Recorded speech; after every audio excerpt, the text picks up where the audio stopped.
And after you guys were helping me in the comment section, I started doing some research and I was mind blown at some of the things that I found. Is this a cry for help? Hey everybody, welcome to the Ultimate YouTube channel. It's your girl, Rosalie. This is so freaking powerful. Guess what time it is? Let's keep this short and simple, but I had to come on here. Hey, I can't believe I missed this. I reviewed Ren's new release, Vincent's Tale, the prologue, Sunflowers. And I was mind blown by his vocal abilities and the musical composition. Go check out that review for my first listen. But I've been spending all day and night, more or less, I did sleep, thinking about this new track. And I wanted to do some more research together with you. So this is a special follow-up, an epilogue to the prologue, I guess, where we look a little bit more at the meaning behind it. And I want to give a little shout out to a couple of you, because you guys in the comment section are phenomenal. You are so helpful with the information you provide and with the way that you engage. It's beautiful because sometimes there's this pressure on me as a reviewer, as someone who wants to break down and react, that I don't want to miss a thing. And it's really hard with Ren's work because he's a master at all these details.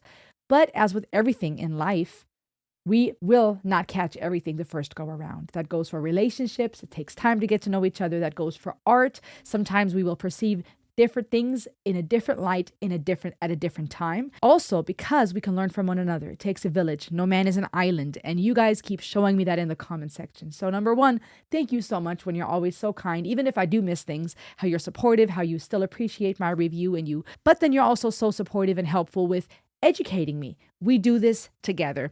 For example, Charisse 9095 pointed out, am I the only one who is reminded of an old-fashioned carnival? Don't know why exactly. The trumpets, the tempo, it's just so good. And I think she is absolutely right. There is that old carnival fashion theme. And I wonder if there's ways we can look into why he may have gone for that feeling in light of the lyrics in the music video. Nick Bridge reminded me, thank you for that. Nick Bridge 2898, Ren confirmed Screech is dead. Dead as a button on his Twitch live. Touché. In my review, initially I said, okay, now we're getting some more clarity on what happened with Screech. We weren't sure, but it's true. He was dead, which makes me wonder, is this prologue, Vincent's Tale, the Sunflowers, a different point in time where he hadn't passed away yet? He was in critical condition.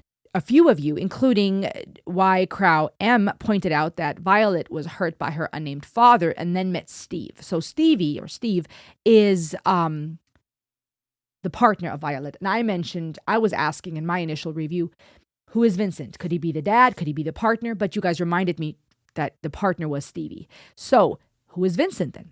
Several of you pointed something out to me that I wish I would have caught, which is that sunflowers is a very big theme in Vincent Van Gogh's work.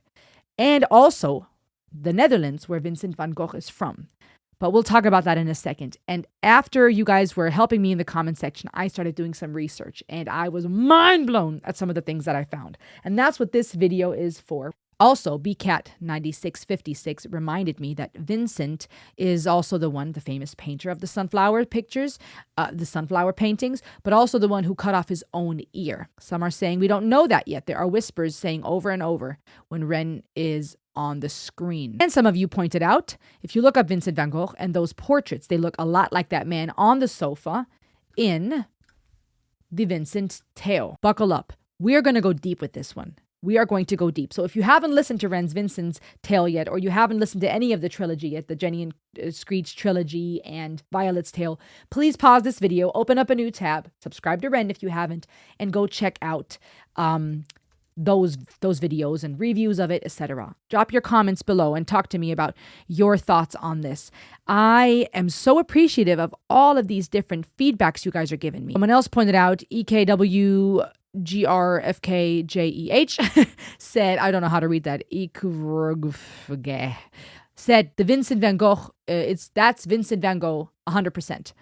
Okay, I think you guys are onto something. Comment that I want to point out, and I'm not going to read through all of it. You guys can read it in my review on your own. But by Liana Babelli. Shout out today goes to Liana Babelli because she took the time to go into a lot of detail that was so informational and helpful and beautiful.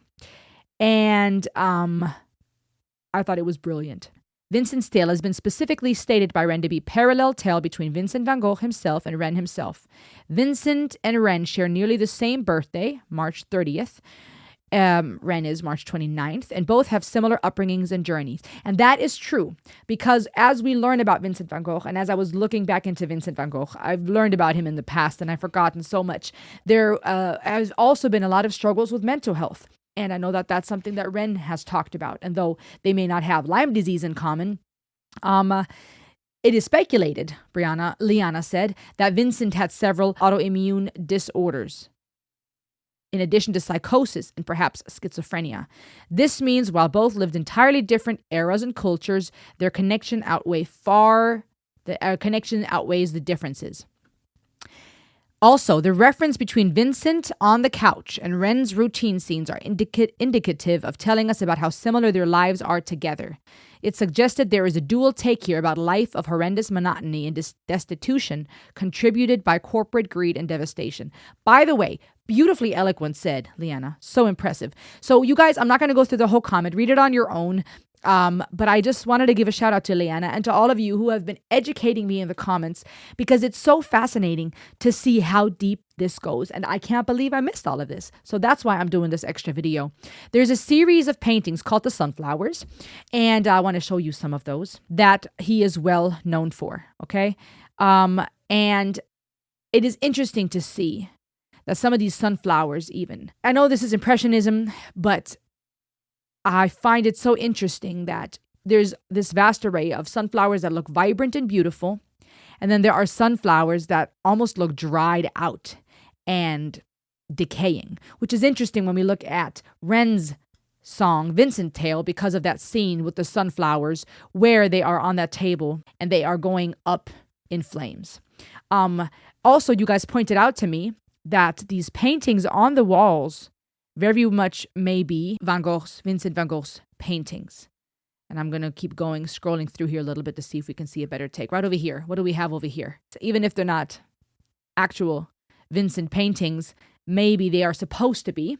Also, you guys do make a good point. This guy right here, he does look a lot like self-portrait paintings. I mean, come on. Look at this. Let's look this up real quick, guys. Look at this. This guy. This guy, it's hard to argue that could not possibly be someone who's supposed to really be Vincent van Gogh. Then it's also interesting, you guys, and this is where I was doing some research this morning, and I was like, oh my gosh.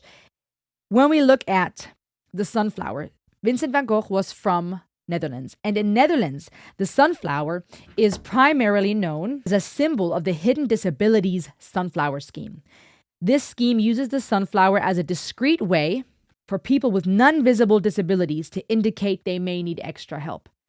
Guys, mental health, anxiety, suicidal ideation, depression, those are non-visible disabilities. They disable people, restrict our ability in day-to-day life to function fully, to savor life, to live fully. So there's so many nods here that I find so powerful, the parallels between Ren's life and Vincent van Gogh's life in regards to mental health and depression and struggles.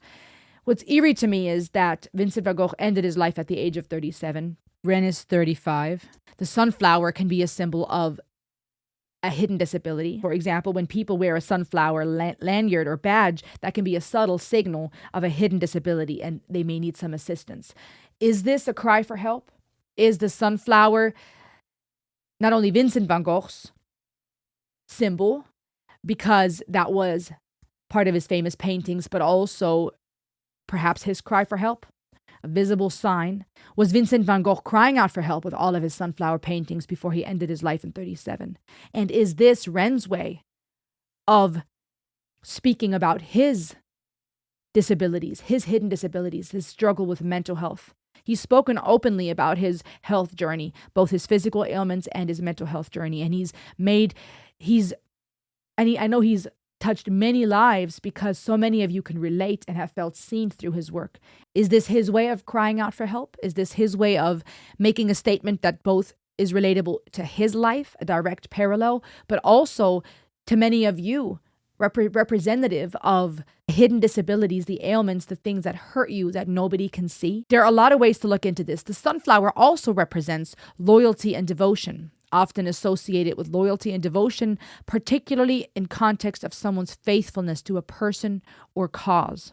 Another thing that connects Vincent and Ren is that Vincent van Gogh lived a life marked with artistic brilliance and profound personal struggles.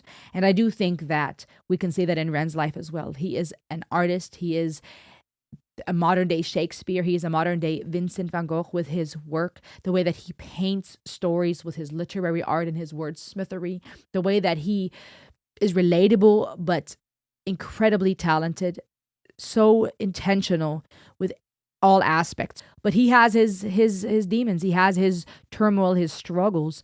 And so did Vincent van Gogh. We have these artists who can paint, write, create such beautiful work that touches lives beautifully, decades, millennia after they're gone, after they've breathed their last.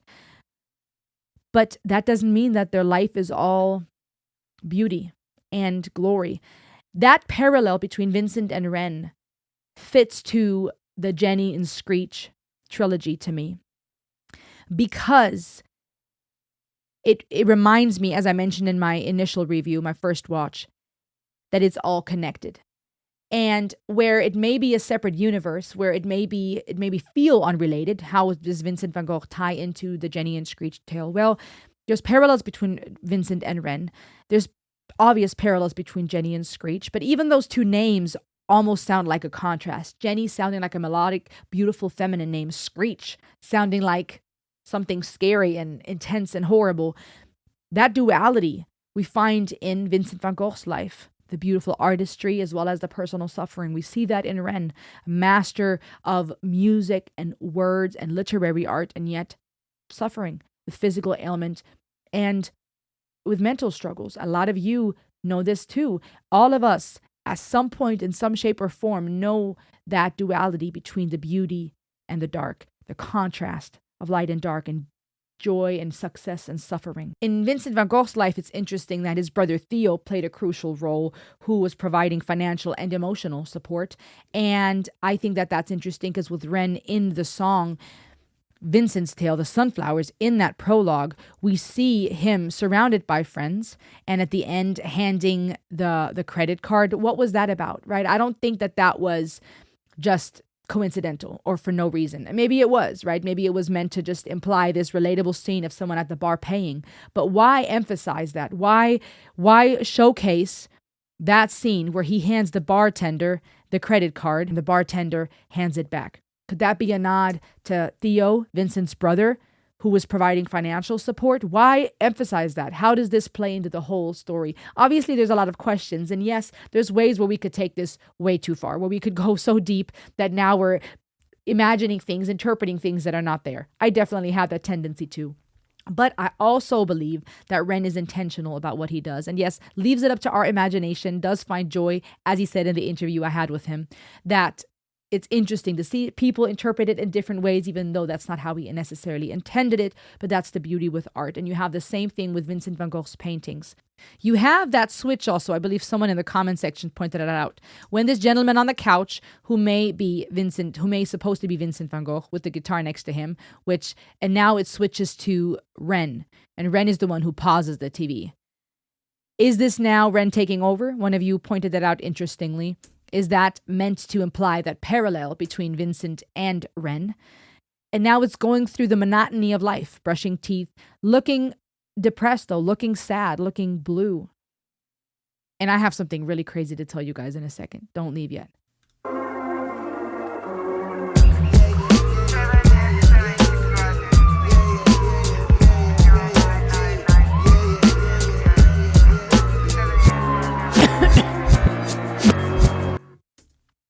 I think there's so many beautiful parallels. And the last thing that I wanted to share with you guys that had me mind blown. What is the parallel here? What is the parallel between Vincent Even if this is a reference to Vincent van Gogh and the parallels between Vincent and Ren's life. What are the parallels, though? Why put this as a tale and have all of us wonder how this is connected to Jenny and Screech? I do stand by what I said initially when I first heard this, as well as when I reviewed Jenny and Screech and Violet. It is all connected. We are all connected. It is easy to think that's that person's life. I'm over here. And we often don't realize just how similar we are, just how much we have in common, just how much our lives are interwoven.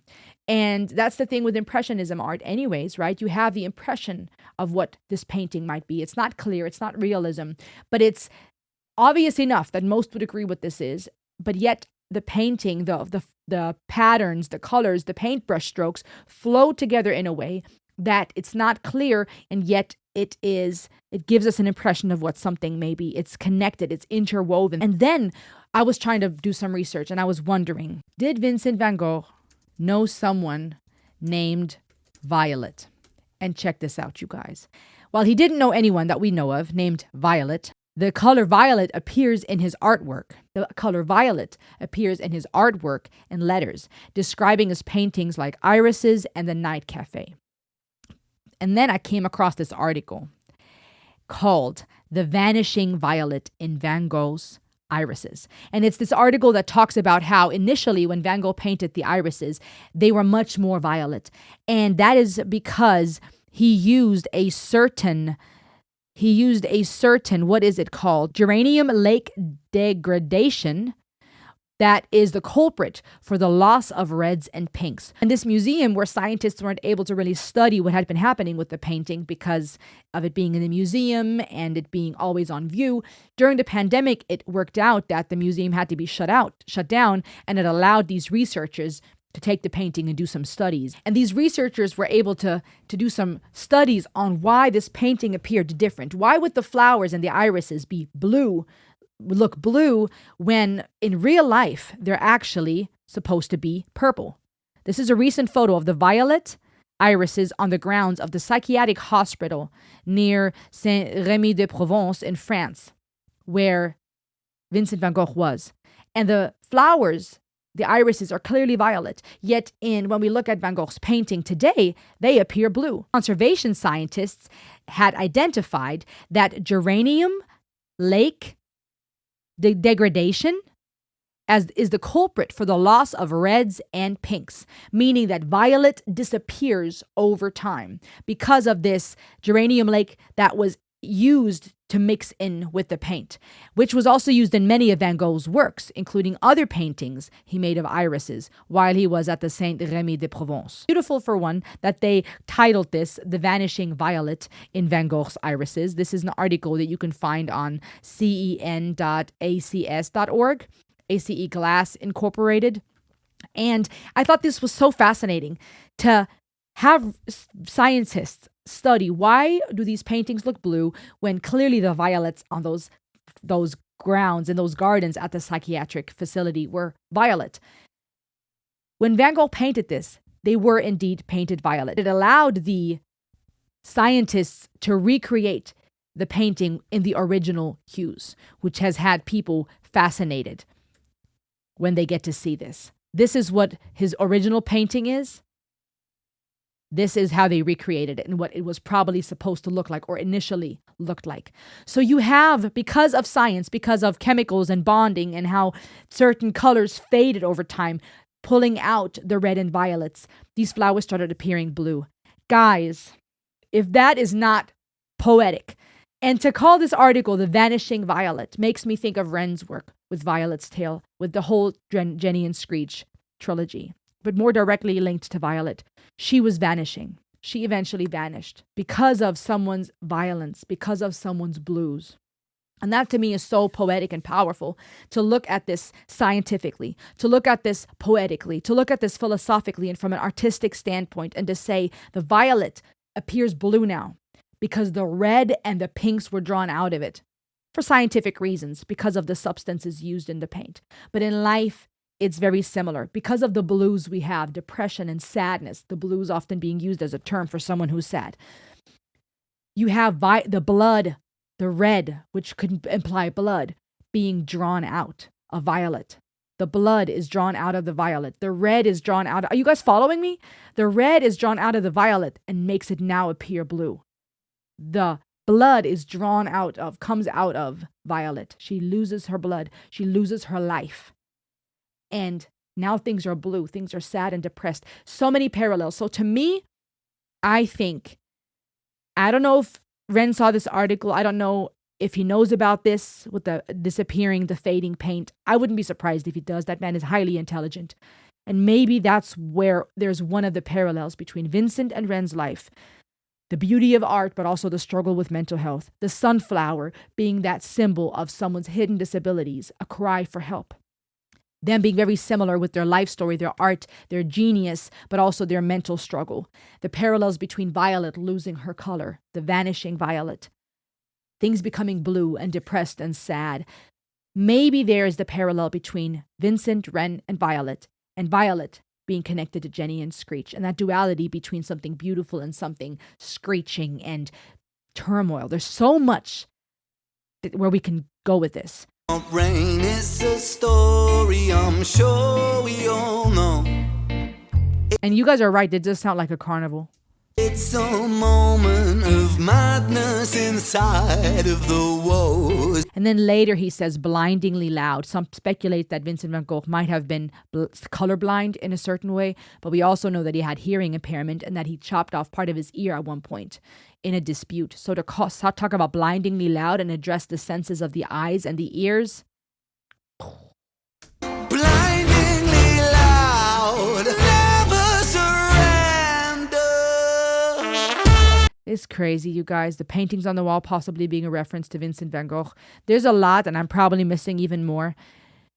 But this is much deeper than I realized. And when I came across this article and I learned about the vanishing violet, oh my gosh. Could that all be part of the plot? This is the prologue. Are you ready for what's to come?